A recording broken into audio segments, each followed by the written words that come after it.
Yeah, and this is part number two. Just returning from where I picked up my client, and I'm taking them back from Amherst, Mass. Actually, I did say Amherst, Connecticut before, but it's Amherst, Mass, to the Union Street train station in New Haven, Connecticut. Now, that day, I took them. I took them back. I dropped them off.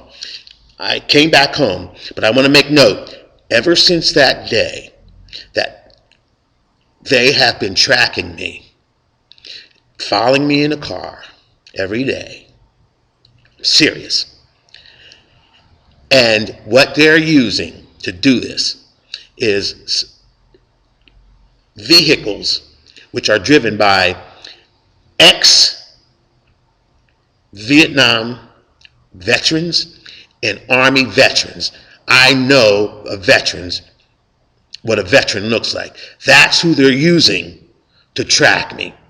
And then to monitor also my cell phone and my PC emails. Very interesting, isn't it? Right? I found out that doing this, what they were doing, they were using severe intimidation just to have a guy approach me at the end of July, come to my house in South Hadley, Mass, where I was renting a room there, living, and come to the door and knock one morning and say, hi, introduce himself, posing as Jehovah's Witnesses, handing out information, and he hands me a paper and he goes, I'm here and we want you to consider to join the secret family. It's very important. I was like, join what? The secret family? Said to myself, this is insane. I was like totally appalled. I was totally saying to myself, these guys, the lady and a male, I said, unbelievable. And then they left, right? I began to get in emails, threatening emails, right? Because I refuse any type of activity or interest in some society or some group of people that are covering up or part of an illegal syndicate or crime group in the state or in the country, okay?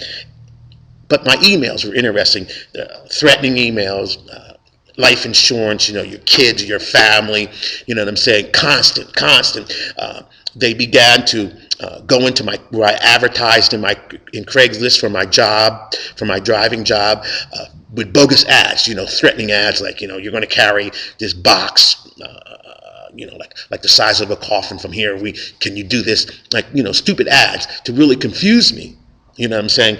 I know that area, where I ran the ads and the ads, the responses were bogus. And I kept saying, oh no, look at this, I knew they had infiltrated, which is a key word. That's what they use, infiltrated into my emails. And I was like, boy, I checked my old AOL emails and I noticed they were all pulled up from the 2-3 years ago, and that never happened to me. I never saw that. So they went. So they went through my emails. So I'm saying, hey, wait a minute.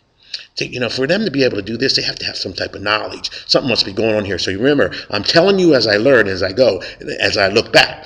Now, what I notice is that whenever I went to a client or to pick someone up, somebody was always tagging me or someone was always watching. You know what I'm saying? And they made it known, they have to make it known that they are to spook you or to intimidate you. But like I said, it was mostly Army veterans. That's who they use. So somebody had to have a database with whoever is in that area of all the Army vets, and that's who they would call up, and that's who they would get to go do the dirty work, to tag you and to imitate you. Yes, I am sure of this, and I got plates too and pictures of them. and this is the interesting part of that is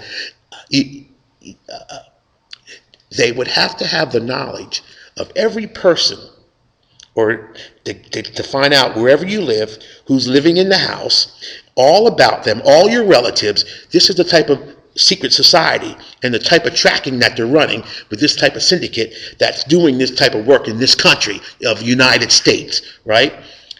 And now you got to remember this. I'm learning as I go. So what they used was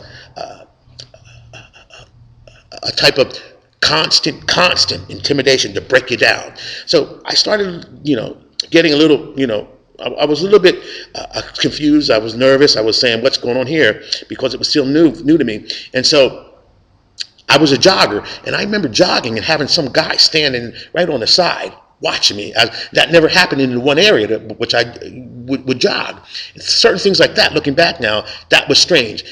That was their way of posting people all around you because you wouldn't join them and you had information on a corrupt cop, right? And now they're introducing me to the way of their secret family, right? So as time went on, eventually, I believe they went into where I lived, into everyone in the house. Now, you got to remember, they also had a military background of the Army, which now looking back fit right into their database, because their one son, who was John Bosley Jr., he was a landlord's son.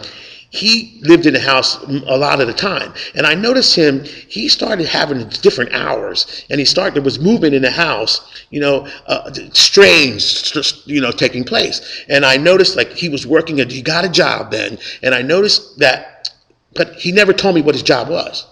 I'm thinking, ooh, that's not like him, or even I asked his dad, what's he doing? His dad didn't even know what he was doing. He's doing it. I was, boy, that's strange. And I do believe to this day they contacted him now that I look back. So I decided that I was going to leave that area. And so what I did is I left and I went to Philadelphia to my sister's house, Mary Thorpe, who lives in West Philadelphia. I packed up what I could in my car and I drove to Philadelphia and went to my sister's. I arrived at my sister's, who also, now looking back, worked for the civil service, affiliation with the military or the Army. She worked there all her life. And, I'm not thinking nothing at that time, but now that I realize this, so I was there like 3 days, and she finally told me, she said, boy, when I told her the situation about, this corrupt cop, intimidating me and this secret family trying to offer me to join him, and I refused. And I told her, I felt uncomfortable and I'm here. I left New England, and she said, well, after she thought about it, she said, well, you can't stay here. You have to, make what's your plans. I said, well, give me a week and I'll get out of here. I didn't feel welcome there, so I said to myself, okay, now I just feel, well, let me get out of here. But this is the strange part. There I am, sitting there. I just happened to look out the window one night. Guess who is standing right on the side alley looking? John Bosley Jr. is in Philadelphia at my sister's house. Can you believe that?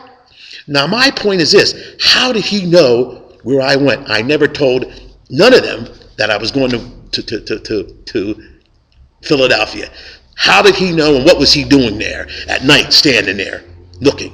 What was he doing? What was John Bosley Jr. doing? Explain that one to me. And who told him where I went? Look at that. What you're dealing with higher communication, see? With the tracking, with the phones, they are able to come in and get all your information about everyone in your family. That's having the database, access to that type of database for your information, all your jobs, who your relatives are, where they live, every one of them on down. They have that access to that. Stand by. I'll be right back with more.